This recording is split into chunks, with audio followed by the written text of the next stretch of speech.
cuerdas vocales, ahí es donde se produce la enfermedad o la patología de la voz, ¿verdad?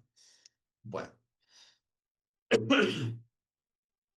entonces, ¿quiénes están más propensos a enfermar de la voz con patología? Quienes usan su voz como herramienta de trabajo, ¿no es cierto? Entonces, profesores, comerciantes en la calle que tienen que gritar mucho, cantantes, a veces la policía, ¿no? Quienes trabajan en tránsito, los locutores, ¿no? Entonces, ustedes van a encontrar, si hacen la anamnesis en la parte del encabezado del expediente, ¿a qué se dedica? Dice, ¿no es cierto? Profesión. Soy cantante y viene por una disfonía, bueno, pues ya sospechen de que su trabajo es lo que le está trayendo problemas en su laringe, ¿no es cierto? Muy bien. Entonces, hemos hablado de anatomía de laringe, que no deben olvidarse. Hemos hablado de que la articulación cricoaritenoidea es la que trabaja más cuando emitimos la voz, ¿no? En cerrar, en abrir las cuerdas vocales, esa es la que trabaja más, ¿no? La articulación cricotiroidea en tensar las cuerdas vocales, ¿no? Estira las cuerdas vocales hacia adelante o los relaja un poco hacia atrás.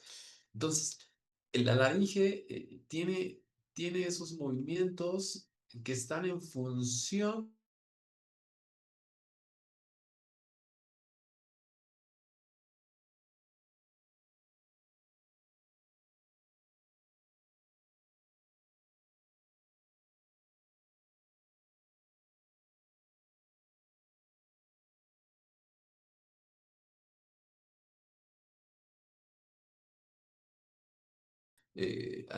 Antiguamente se evaluaba de esta forma, hoy en día por endoscopía. Ahora, ustedes tienen esta limitación. Ustedes como médicos generales no pueden diagnosticar patología de la voz. No pueden. ¿Cómo van a evaluar la laringe? ¿No es cierto? No cuentan con endoscopio. Y con el mejor de los ánimos de alguno de ustedes me dirá, doctor, pero si yo me puedo conseguir un espejito, una linterna, lo pueden hacer. Lo pueden hacer, ¿sí? No es lo recomendable, ¿no? Porque patología de laringe lo ve el otorrino. Entonces, ¿cuál es la función suya como médicos generales? Identificar la disfonía, el tiempo de disfonía en todo caso, ¿no? Pensar en las posibles causas para indicarle al paciente que podría tratarse de cualquiera de ellas y por eso necesita que visite un otorrino para que le haga una endoscopia. Y ustedes deben escribir en el motivo de referencia, paciente con disfonía de 3 o 4, o no sé de qué tiempo de evolución, ¿no? Eh, Se transfiere para su evaluación y endoscopia laringe. Entonces, nosotros vamos a sentirnos satisfechos, contentos, porque ustedes están refiriendo a un paciente adecuadamente. Y no estén dando tratamientos sin razón alguna. Muchas veces vienen pacientes a la consulta diciendo, doctor, me han dado antibióticos, me han dado corticoides y no mejoro y no mejoro.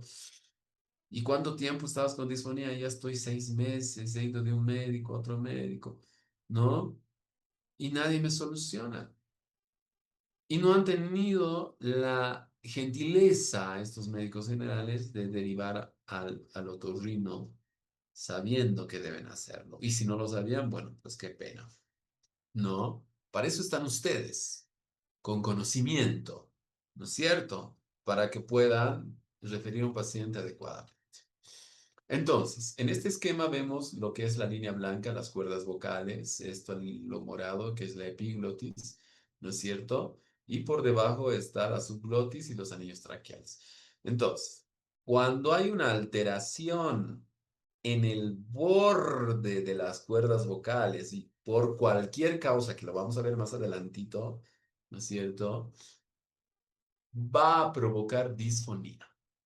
Un pequeño nódulo chiquito aquí va a provocar disfonía, ¿no? Nosotros tenemos una voz porque tenemos las cuerdas vocales libres, intactas, y pueden chocar estas como debe ser. Miren esta imagen. La imagen de la izquierda arriba que tienen en su, en su computadora, van a ver esto. Es una cuerda vocal, ¿no es cierto? Y les dije que es blanca. Y miren en los bordes, lisos, como debe ser, ¿no es cierto? Lisos, que cuando se cierran para emitir la voz, tienen que chocar ambas cuerdas vocales y provocar la emisión de la voz. Y si vemos con una cámara estroboscópica, vamos a ver que hay pequeñas ondulaciones. La teoría mucoondulatoria, ya les dije, para la emisión de la voz, ¿no? Entonces, cualquier interferencia en este cierre de las cuerdas vocales va a provocar ¿qué? Disfonía, ¿no es cierto? Muy bien. Entonces, ¿cuáles son las cualidades de la voz? Intensidad, tono y timbre. ¿No es cierto? Entonces, la intensidad es la fuerza con la que el aire golpea las cuerdas vocales, el tono es el número de vibraciones en cada emisión vocal y el timbre es la distinción, el toque que cada uno de nosotros tenemos. Por eso nos diferenciamos, ¿no? Alguien tiene una voz diferente, otro, y uno sin ver puede reconocer de quién se trata solo escuchando la voz, por el timbre, ¿no es cierto? Muy bien. El sistema de resonancia de la voz lo dan las cavidades, ¿no? La faringe es una cavidad, entonces ahí se da la resonancia. La laringe es una cavidad, la fosa nasal es una cavidad, la cavidad oral es otra, ¿no es cierto? Entonces, a medida que la voz va a salir de la laringe y va a salir hacia el exterior, ¿no? Vamos a tener una resonancia diferente también, ¿no? Entonces el timbre y la resonancia hace a cada individuo diferente en la voz, ¿sí? Muy bien. ¿Qué es un abuso vocal? Un abuso vocal es esos hábitos que ocasionan que las cuerdas vocales se golpeen bruscamente y no como debe ser, ¿no? Eso es un abuso vocal. Alguien que grita, alguien que canta sin técnica, alguien que fuma, que bebe, ¿no es cierto? Alguien que no cuida, que no se hidrata, entonces va a empeorar las cuerdas vocales, ¿no? El mal uso vocal es el uso incorrecto del tono y la intensidad de la producción de la voz. Entonces, todo esto que les digo de pacientes que trabajan con la voz, hablan mucho, gritan, cantan, qué sé yo, puede tener estas patologías. Cuando ustedes vean un paciente o vean un paciente con disfonía de más de 2 semanas, puede tener una de estas patologías. Entonces, por su cabeza va a pasar esto. Obviamente no lo van a saber, ¿no? Hasta no hacer una endoscopía, lamentablemente. Pero en nosotros sí lo vamos a identificar con una endoscopia. Entonces, nódulos vocales. Los nódulos vocales no es nada más que esas formaciones que hay en la cuerda vocal por el golpeteo excesivo entre las cuerdas vocales que están en los 2 tercios anteriores de la cuerda vocal. ¿Sí? Entonces, estos nódulos que ven aquí como estas manchitas blanquitas que se hacen, que forman una montañita en las cuerdas vocales, entonces cuando se mueve esta cuerda vocal, cuando se cierra para emitir la voz, no cierra ya completo por culpa de esto, es como una piedra en el zapato, ¿no es cierto? Y genera un hiatus, un espacio, un abierto y el paciente tiene voz ronca.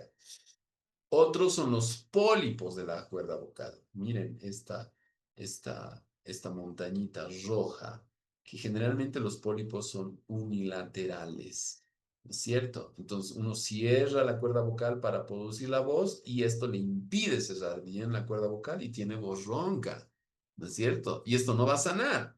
Generalmente estas personas tienen que ser sometidas a cirugía. Toda patología de la voz son sometidas a cirugía. No hay otra opción, no hay tratamiento ni fórmulas mágicas que hagan que desaparezca estas formaciones. El edema de Reinke es una inflamación con contenido de líquido inclusive en el interior de las cuerdas vocales. Y si yo hago una endoscopia, voy a ver este engrosamiento de las cuerdas vocales, ¿no? Generalmente este edema son provocados por personas que fuman mucho, por ejemplo. Y es lo más común encontrar en personas esto, fumadoras crónicas, ¿no? Y algunos pacientes que mal usan su voz, ¿no? Las úlceras de contacto o granulomas. Generalmente yo no veo granulomas como estos muy grandes, yo veo más pequeñas, ¿no? ¿Cómo se forman estos tumorcitos, estos granulomas ahí atrás de las cuerdas vocales? Se forman por excesivo reflujo en el paciente, hiperacidez en el estómago, o a veces no hiperacidez, simplemente el reflujo como tal, que sube a la garganta y daña cada vez las cuerdas vocales, ¿no? Entonces son pacientes que sienten además un poco de dolor en la garganta, una voz ligeramente ronca todo el tiempo, ¿no? Y una sensación de que hay algo dentro de su garganta, ¿no? Entonces van a veces de médico en médico y piensan que es infecciones, dan antibióticos y no se trata de una infección, se trata de un proceso tumoral, claro, obviamente benigno, granulomatoso, granuloma, que está en la laringe, ¿no? Entonces, la única forma de saberlo es por endoscopía. Quistes intracordales, ¿no? Estas manchitas blancas que ustedes ven aquí son quistes en el interior de la cuerda vocal, ¿no es cierto? Que tienen generalmente líquido en su interior y son generalmente unilaterales. Los hematomas, estos hematomas yo los veo muy común en personas que gritan y a veces en niños. Hay niños que chillan fuerte, ¿no es cierto? Gritan tanto que a veces después de un grito intenso se vuelven roncos. La mamá no se asusta en un inicio. Pero cuando esa voz ronca no desaparece en 2, 3 días, ya se asustan, visitan al otorrino. Nosotros vemos por una endoscopía y vemos una hemorragia en la cuerda vocal, ¿no? Como esto es una hemorragia ligera, pero a veces hay hemorragias masivas o un hematoma como tal, ¿no? Entonces, ¿qué les pedimos a los pacientes? ¿Cuál es la cura? La solución en este único caso no hay cirugía que lo resuelva, simplemente el descanso, el reposo vocal, ¿no? Y se va reabsorbiendo el hematoma. La laringitis crónica que hemos hablado, ¿no es cierto?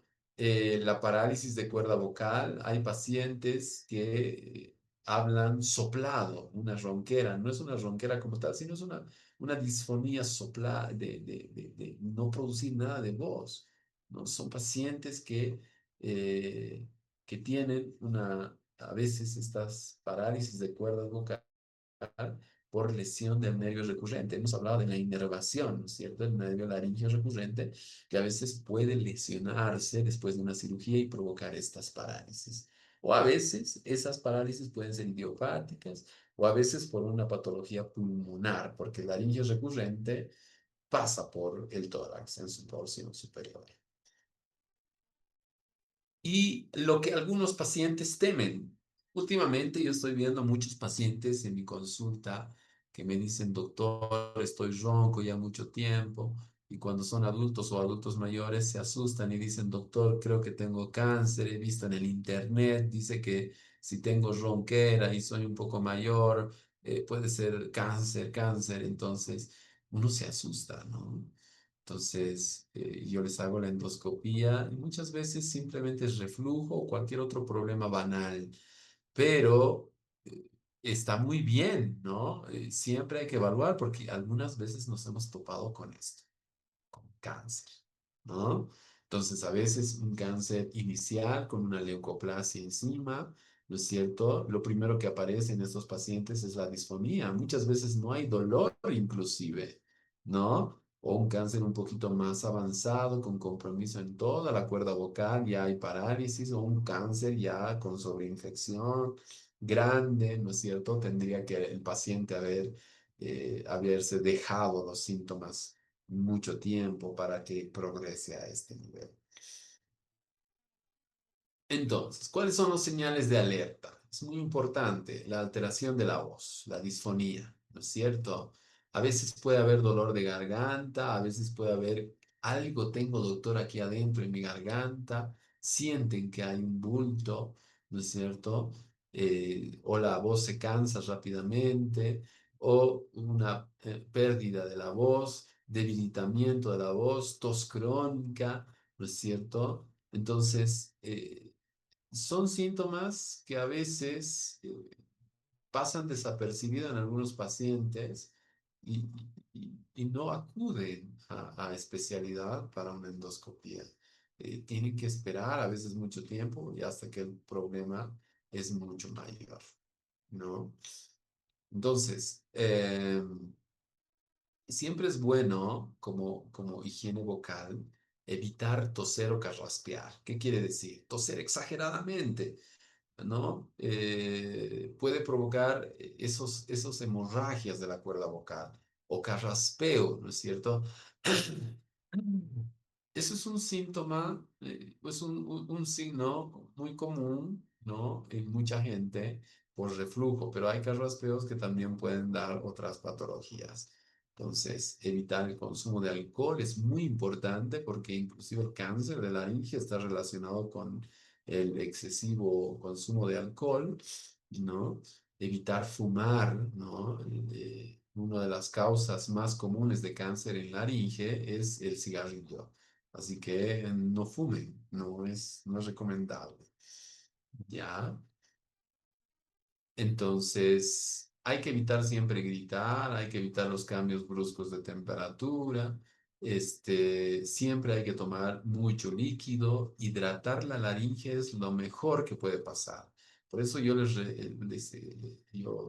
a mi consulta vienen algunos cantantes, ¿no es cierto? Y yo siempre les recomiendo, tomen agua antes de cantar, durante el canto, después de cantar. Ayuda mucho a hidratar la laringe. ¿No? Controlar la voz, hacer ejercicios respiratorios, son parte de un mecanismo de, de- son medidas, ¿no es cierto?, para un mejor cuidado de la voz en pacientes que usan mucho la laringe para su trabajo. Y obviamente visita a su médico otorrinolaringólogo, ¿no? ¿Para qué? Para hacer una endoscopía. Su trabajo es derivar a un especialista otorrinolaringólogo cuando vean disfonía de más de 2 semanas, porque puede tratarse de cualquier patología que hemos visto anteriormente, ¿no? Entonces, si ustedes no le explican de ese modo al paciente que tenga disfonía, el paciente lo va a dejar. Les apuesto que si no le explican, va a decir, bueno, no me ayuda este doctor, mejor me voy, no me pasa nada, sigo respirando, la voz está un poco ronca, no pasa nada, me voy a recuperar. Pero no, tienen que explicarle que puede tratarse de un problema desde algo muy, muy leve, banal, hasta algo muy grave. ¿No es cierto? Y la endoscopía es la única forma de ver ahí adentro y evaluar a detalle. Muy bien,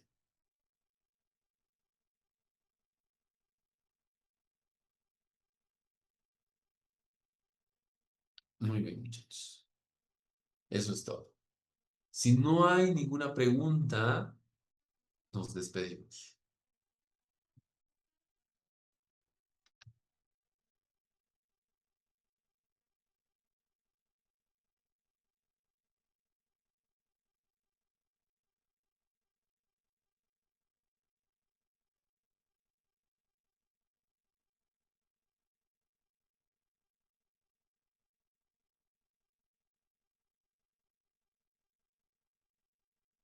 Bueno, muchachos. Entonces tengan buenas noches. La siguiente semana la doctora Cuentas